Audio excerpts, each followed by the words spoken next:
দেখো, আমি অনেক স্টুডেন্টকে দেখেছি যারা অনেক দিন ধরে প্রিপারেশন নিচ্ছে এবং তারা ধরো অঙ্ক করতেও ভালোবাসে, কিন্তু দেখা যায় পরীক্ষার হলে গিয়ে তারা কিন্তু অঙ্কে ভালো মার্কস তুলতে পারছে না। এর কারণটা কি? এর কারণ হচ্ছে তারা কি করে, মানে অঙ্কটাকে হয়তো অনেক অঙ্ক প্র্যাকটিস করছে, কিন্তু তারা সমস্ত টাইপের অঙ্কগুলো তারা প্র্যাকটিস করে না। ঠিক আছে? তো অঙ্কের ক্ষেত্রে প্র্যাকটিস করাটা মোস্ট ইম্পর্টেন্ট, আর ডেইলি রুটিন বেসিসে পড়াশোনা করাটা খুবই দরকার। দেখো, তোমাদের আজকে বেশ কিছু কোশ্চেন রয়েছে। যেমন, একটি সংখ্যাকে 56 দিয়ে ভাগ করলে ভাগশেষ হয় 29। যদি একই সংখ্যাকে 8 দিয়ে ভাগ করা হয় তাহলে ভাগশেষ কত হবে? কোনো একটা সংখ্যাকে তুমি যদি 56 দিয়ে ভাগ করো তাহলে ভাগশেষ কত হচ্ছে? 29। যদি একই সংখ্যাকে, মানে এখানে যে সংখ্যাটা রয়েছে সেই একই সংখ্যাকে আমরা যদি বলছি যে 8 দিয়ে ভাগ করি তাহলে আমাদের ভাগশেষ কত হবে? সেম টাইপের অঙ্ক তোমাদের করিয়েছি। এই এই টাইপের অঙ্ক আমরা কিভাবে করব? দেখো, প্রথমত যেই সংখ্যাটা 56 দিয়ে ভাগ যাবে সেটা 8 দিয়ে অবশ্যই ভাগ যাবে। কারণ কি? 8 হচ্ছে 56 এর একটা গুণনীয়ক। 8 হচ্ছে 56 এর একটা গুণনীয়ক, একটা ফ্যাক্টর। ঠিক আছে? তাহলে এটা দিয়ে যেটা ভাগ যাবে সেটা 8 দিয়ে অবশ্যই ভাগ যাবে। তাহলে আমরা জাস্ট কি করব, এই 8 দিয়ে এই যে ভাগশেষ রয়েছে সেটাকে ভাগ করে দেব, তাহলেই কিন্তু আমাদের অ্যান্সার চলে আসবে। আচ্ছা, তাহলে 3 8 24 হয়ে গেল, ভাগশেষ কত থাকছে? 5। অ্যান্সার হয়ে যাবে 5, অপশন বি। তা কত সহজ অঙ্ক, যদি জানো তাহলে অনেক সহজ। পরের প্রশ্ন, একটি 3 অঙ্কের সংখ্যা n দিয়ে এত, অর্থাৎ 2272 এবং 875 কে ভাগ করলে একই ভাগশেষ থাকে। কি বলছে? একটি 3 অঙ্কের সংখ্যা n, একটা 3 অঙ্কের সংখ্যা, সেটা কি n দিয়ে 2272 এবং আবার n দিয়ে বলছে যে 875 কে ভাগ করলে একই ভাগশেষ পাওয়া যায়। দুটোর ক্ষেত্রেই এখানে যা ভাগশেষ পাবো এখানেও তাই ভাগশেষ পাবো। বোঝা গেল? তাহলে বলছে যে n এর অঙ্কগুলির যোগফল কত? আমাদের এখান থেকে n এর মানটা বের করতে হবে যে n কত হবে। বুঝতে পেরেছো?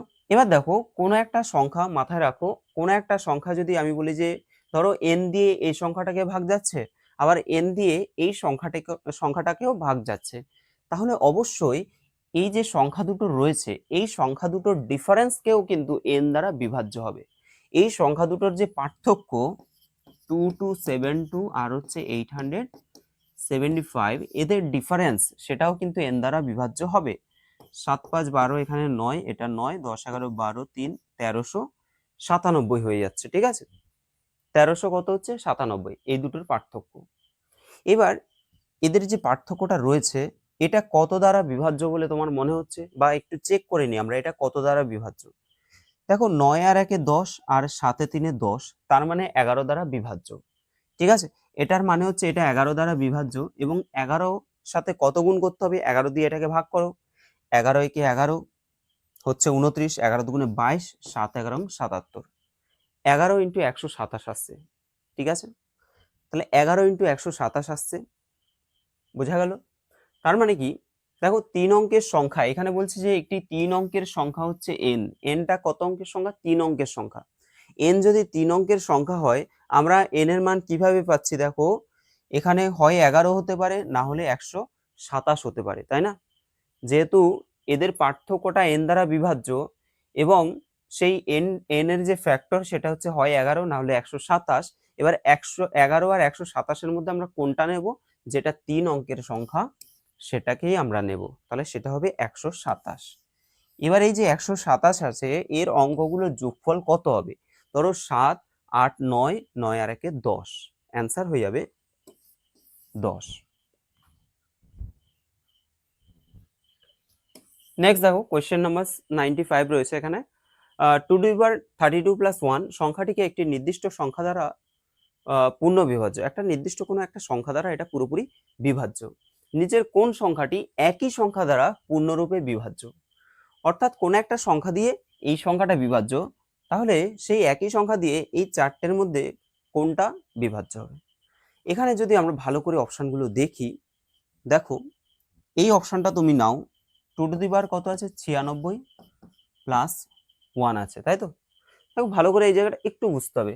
আমরা যদি এই যে 2^32 এটাকে ধরো আমি x ধরলাম, তাহলে এই পোর্শনটাকে আমি কত লিখতে পারি, x প্লাস 1 লিখতে পারি, তাই তো এই পোর্শনটাকে আমরা লিখতে পারি x প্লাস 1। আর এখানে 296 রয়েছে, এটাকে আমরা লিখতে পারি যে 2^32 তার হোল কিউব প্লাস 1। কারণ কি দেখো 3 দুগুণে 6, 3 3 9, তার মানে 2^32 হোল টু দি পাওয়ার কত, হোল কিউব প্লাস 1 আমরা লিখতে পারি। এবার এখানে আমরা এটাকে a cube plus b cube হিসেবে লিখতে পারি, এবং এটা সমান আমরা x ধরেছি, তার মানে এটা কি হচ্ছে x কিউব প্লাস 1 এর কিউব। তো আমরা জানি যে a কিউব প্লাস b কিউবের একটা সূত্র আছে, সেটা হচ্ছে a plus b into a square minus ab plus b square. ঠিক আছে, তাহলে এখানে দেখো এটা x প্লাস 1 রয়েছে, এখানেও x প্লাস 1 রয়েছে, তার মানে কি এই সংখ্যাটা যে সংখ্যা দ্বারা বিভাজ্য এটাও সেই সংখ্যা দ্বারাই বিভাজ্য হবে, তাই না, দুটোই x প্লাস 1 রয়েছে। তাহলে অ্যান্সার কি হবে, অপশন ডি হবে সঠিক অ্যান্সার। নেক্সট দেখো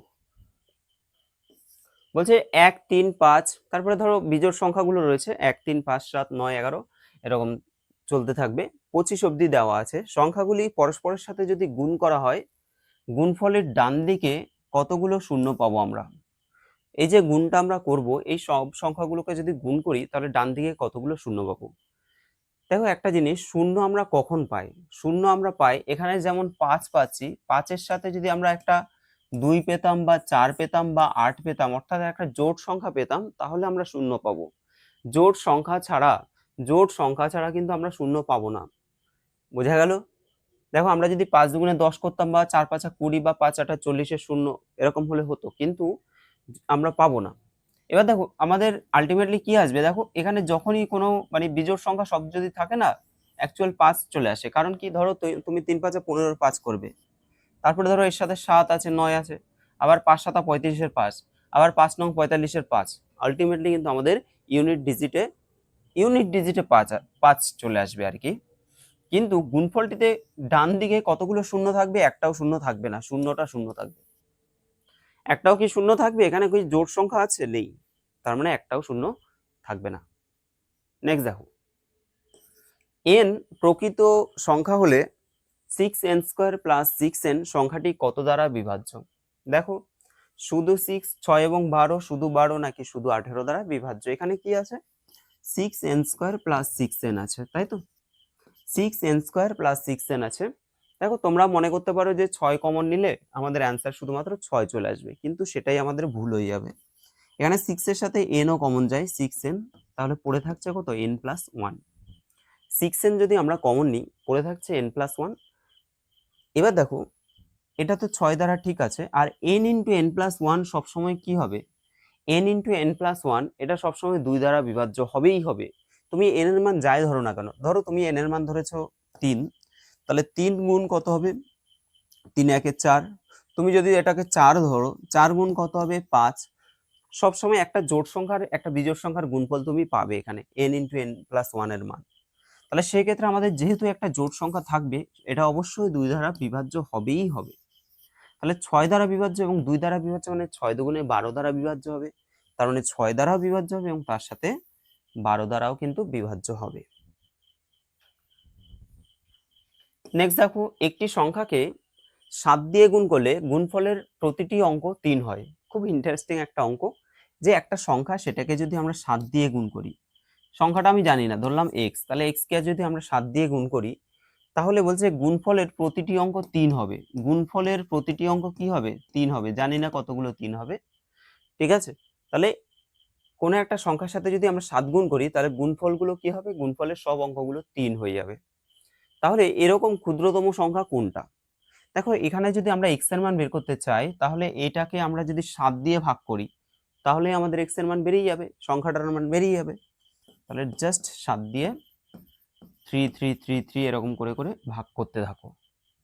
4 7 28, 5 7 25, 4 7 কত হচ্ছে 28, 8 5 13, 5 53, 7 7 49, 4 43, 6 7 42, 1 13, 7 1 7। দেখো আমরা অপশন কি পাচ্ছি দেখে নি একটু, 4 7 6 1, 4 7 6 1, 4 7 6 4 আছে, অপশন এ হয়ে যাবে। পুরোটা করার দরকার নেই, তুমি যদি করে দেখো দেখবে তাও মিলে যাবে। ঠিক আছে, করেই নিই তাহলে।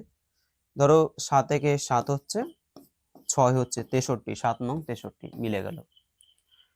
ঠিক আছে, জাস্ট এইভাবে তোমরা চিন্তা ভাবনা করো না, এই জাস্ট এইভাবে মানে চিন্তা ভাবনা করলেই তোমাদের অঙ্কটা কিন্তু ইজি হয়ে যাবে। অনেকে ভাবতে পারো যে এটা আবার কি ধরনের অঙ্ক। নেক্সট দেখো, 3 দিয়ে শুরু এবং 5 দিয়ে শেষ হওয়া 5 অঙ্কের ক্ষুদ্রতম সংখ্যা কি হবে? এটা খুবই সহজ একটা অঙ্ক। 3 দিয়ে শুরু হচ্ছে আর হচ্ছে 5 দিয়ে শেষ হচ্ছে, তাই তো? এরকম 5 অঙ্কের ক্ষুদ্রতম সংখ্যা, 5 অঙ্ক, তাহলে 3 4 5 হয়ে গেল। 30005, অ্যান্সার সি হবে। ঠিক আছে, 30005। নেক্সট দেখো,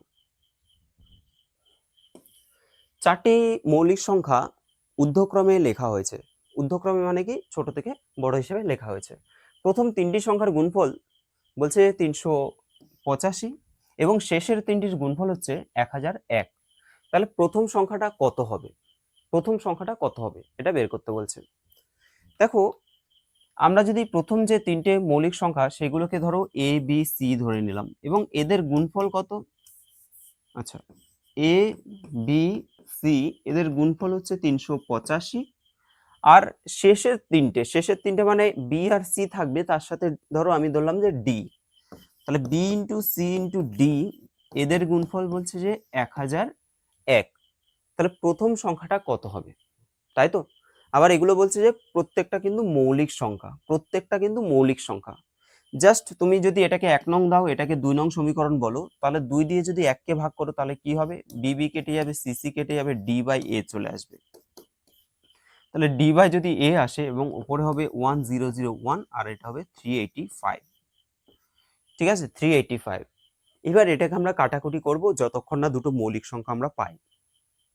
দেখো, প্রথমত এটা 5 এ 3 8 আর এটাও 8 আছে, আর এটা 1 আছে 1 আছে, মানে 11 দ্বারা বিভাজ্য, 11 দিয়ে ভাগ যাবে। 3 5 35 হয়ে গেল, আর এটা 11 দিয়ে কাটলে 9 11 9 11 99, 1 হয়ে গেল। আচ্ছা, এখানে আছে 35 আর এখানে কত আছে? এখানে আছে 91। আমরা 11 দিয়ে কাটলাম, 3 11 33, 5 11 55, ঠিক আছে। আচ্ছা, 7 দিয়ে কাটি, 5 7 35 আর 7 13 91, তাই না? তাহলে 13/5 আসছে, কত আসছে? 13/5। তার মানে আমরা বলতে পারি এই যে লাস্টের যে সংখ্যাটা সেটা হচ্ছে 13, আর ফার্স্টের যে সংখ্যাটা আমরা এ ধরেছি সেটা হবে 5। ঠিক আছে, তাহলে বলছে প্রথম সংখ্যাটা কি হবে? অবশ্যই 5 হয়ে যাবে। আমরা যদি সব সংখ্যাগুলো দেখি, প্রথম সংখ্যাটা 5, তারপরে হচ্ছে তোমার 7, তারপরে হবে মৌলিক সংখ্যা না, 5 7 11, আর এটা হবে 7 11 আর হচ্ছে 13। যাই হোক, এত কিছু দরকার নেই, ছোট সংখ্যাটা হয়ে যাবে 5। নেক্সট দেখো, দুটি ক্রমিক বিজোড় সংখ্যার বর্গের পার্থক্য সর্বদা কত দ্বারা বিভাজ্য? দুটো বলছে ক্রমিক বিজোড় সংখ্যার বর্গের পার্থক্য। ক্রমিক বিজোড় সংখ্যা কেন বলছে? ক্রমিক বিজোড় সংখ্যার বর্গের পার্থক্য মানেটা কি? দেখো, ক্রমিক বিজোড় সংখ্যা আমরা যদি ধরে নিই 1 হতে পারে, মানে 1 3 5 7 9, আমরা আমরা ধরে নিলাম, জানি না কি হবে। দুটি ক্রমিক বিজোড় সংখ্যার বর্গের পার্থক্য বলেছে, তাই তো? সর্বদা কত দ্বারা বিভাজ্য? দেখো, আমরা এটার বর্গ করলে 3 3 9 হবে, আর 1-এর বর্গ করলে 1 হবে, হয়ে যাবে কত? 8। আরো একটা করি, এই দুটো হয়ে গেল, এবার এই দুটোর মধ্যে করে দেখি, 5 5 কত? 25 মাইনাস 3 3 9, হয়ে গেল কত? 16। আরো একটা করে দেখি আমরা, 5 আর 7-এর মধ্যে 7 7 কত? 49 মাইনাস 5 5 কত? 25। কত হচ্ছে বিয়োগ করলে? এটা হচ্ছে 4 আর হচ্ছে 24। ঠিক আছে, তাহলে এখানে একটা জিনিস আমরা দেখতে পাচ্ছি যে এটা 8 দিয়ে ভাগ যাচ্ছে, এটা 8 দুগুণে 16, এটা 3 8 24। তাহলে কি হচ্ছে? প্রত্যেকটা সংখ্যা কিন্তু 8 দ্বারা বিভাজ্য এবং অপশানে কিন্তু আমাদের 8 রয়েছে, তাই না? 3 6 7 8 আছে, তাহলে অ্যান্সার হবে 8। আশা করি বোঝাতে পারলাম। নেক্সট দেখো, একটি ধনাত্মক সংখ্যাকে 1000-এর সাথে যোগ করলে প্রাপ্ত সংখ্যাটির সাথে 1000 গুণ করলে প্রাপ্ত সংখ্যার থেকে বড় হয়। দেখো, খুব সুন্দর একটা অঙ্ক বলেছে যে 1000 এর সাথে যোগ করলে কোন একটা ধনাত্মক সংখ্যা, আমি জানি না সেটা কে, কোন ভদ্রলোক, তাহলে এই 1000-এর সাথে যদি সেই সংখ্যাটাকে আমি যোগ করি তাহলে কি হবে? প্রাপ্ত যোগফলটি, এই যে যোগফলটা আমরা পেলাম, এই যোগফলটা সংখ্যাটির সাথে 1000 গুণ করে প্রাপ্ত গুণফলের থেকে বড় হবে। তাহলে সংখ্যাটির সাথে 1000 গুণ করলাম সেটা থেকে এই যোগফলটা নাকি বড় হবে। আচ্ছা, কখনো শুনেছো যে যোগের থেকেও আমরা যোগফলে বেশি পাই, গুণফলে কম পাই? জেনারেলি আমরা কি করি, আমরা যদি গুণ করি কোনো একটা সংখ্যার সাথে, যদি কোনো একটা সংখ্যা গুণ করি তাহলে সেটা অনেক বড় হয়, আর যোগ করলে কি হয়, ছোট হয়। কিন্তু ইন্টারেস্টিং ব্যাপার হলো, আমি যদি এর সাথে ধরো 1 যোগ করি, আমি ধরলাম যে এটা হচ্ছে 1, তাহলে 1000 যোগ 1 কত হবে? 1001 হয়ে যাবে, তাই তো? 1001 হয়ে যাবে। কিন্তু তুমি যদি 1000-এর সাথে 1 গুণ করে দাও তাহলে কি হবে? 1000 হবে। তাহলে এখানে হচ্ছে 1000 আর এখানে 1001, অবশ্যই 1000 থেকে আমাদের 1001 বেশি। তাহলে একমাত্র এটা যদি 1 গুণ করা হয় বা 1 যোগ করা হয় তখনই এটা পসিবল। আমরা যদি 2 যোগ করতাম তাহলে এখানেও তো 1002, আর এখানে 2 গুণ করলে হয়ে যাবে 2000, অনেক বেশি হয়ে যাবে, তাই না? তাহলে শুধুমাত্র 1 এর ক্ষেত্রে এটা প্রযোজ্য হয়।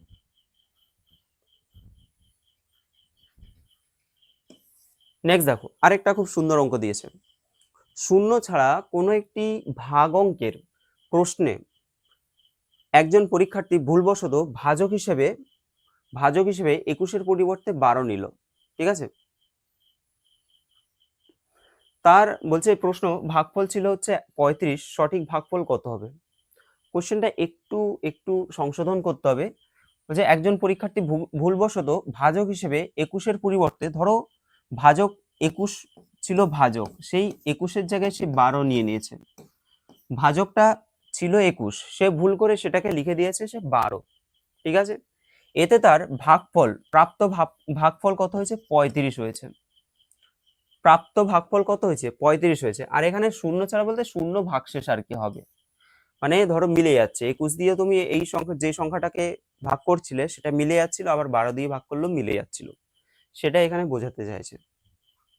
আচ্ছা, তাহলে একজন পরীক্ষার্থী ভুলবশত ভাজক হিসেবে 21-এর পরিবর্তে 12 নিল। তাহলে 21 ছিল কিন্তু সে ভুল করে 12 নিয়েছে এবং 12 নিল, তার প্রাপ্ত ভাগফল হচ্ছে 35। সরি, তাহলে প্রাপ্ত ভাগফল কত? বলছে 35, যখন ভুলভাবে যেটা নিল সেই ক্ষেত্রে ভাগফলটা বলেছে। তাহলে আমাদের ভাগশেষ কত হবে? সরি, ভাগফল, তাই তো? সঠিক ভাগফল কত হবে? ভুল হচ্ছে কেন? দেখো, আমরা যদি এখানে যে সংখ্যাটা সেটা কিভাবে পাবো, আমাদের ভাগশেষ তো শূন্য, তাহলে এটা ভাজক গুণ ভাগফল যোগ ভাগশেষ, তাহলে আমরা পাবো ভাজ্য। এখান থেকে আমরা ভাজ্যটা পেয়ে যাব। দেখো, 5 বারং 60-এর শূন্য হাতে আছে 6, তারপরে ধরো 3 বারং 36, 36 আর 6 হচ্ছে 42, 420। তাহলে আমরা একটা কাজ করি, 420-কে এই 21 দিয়ে ভাগ করে দিই। কত হবে? 21 দুগুণে 42 হচ্ছে, একটা শূন্য বসিয়ে দিলাম। ঠিক আছে, তাহলে 20 হয়ে যাচ্ছে। ভাগফল কত হবে? 20 হবে। নেক্সট, একটি সংখ্যাকে 6 দিয়ে ভাগ করলে ভাগশেষ হয় 3। কোন একটা সংখ্যাকে তুমি যদি বলছে 6 দিয়ে ভাগ করো তাহলে ভাগশেষ কত হবে? ভাগশেষ হয়ে যাবে 3। ঠিক আছে, একই সংখ্যার বর্গকে 6 দিয়ে ভাগ করলে তাহলে ভাগশেষ কত হবে? একই সংখ্যার, দেখো এই ধরনের অঙ্কগুলো আমি বললাম যে তোমরা রিয়েলিস্টিক হিসেবে, অর্থাৎ রিয়েল ভ্যালু ধরে নাও, তাহলেই হয়ে যাবে। 6 দিয়ে আমরা কতকে ভাগ করলে 3 হয়? 6 দিয়ে আমরা যদি 9-কে ভাগ করি তাহলে দেখো 6 একে 6, ভাগশেষ হবে 3, হলো, আমরা সংখ্যা পেয়ে গেলাম কি? 9। এবার এই বলছে একই সংখ্যার বর্গকে, মানে 9-এর বর্গ কত? 9 9 81, এবং এই বর্গকে যদি আমরা 6 দিয়ে ভাগ করি তাহলে ভাগশেষ কত হবে? 6 একে 6, 21, 3 6 18, 3। তাহলে অ্যান্সার হয়ে যাবে 3, অপশন ডি হবে সঠিক অ্যান্সার। ঠিক আছে, চলো নেক্সট। তো দেখো, তোমাদের আজকে এই কটাই অঙ্ক ছিল। আজকের ক্লাসটা একটু ছোটই হলো। তো পরের ক্লাসে আমরা আরো ভালো ভালো ভিডিও নিয়ে আসতে চলেছি, তোমরা ক্লাসগুলো দেখতে থাকো। যদি ভালো লাগে অবশ্যই তোমরা লাইক করে দিও। আজকের জন্য এখানে দেখা হচ্ছে তোমাদের সাথে পরের ভিডিওতে।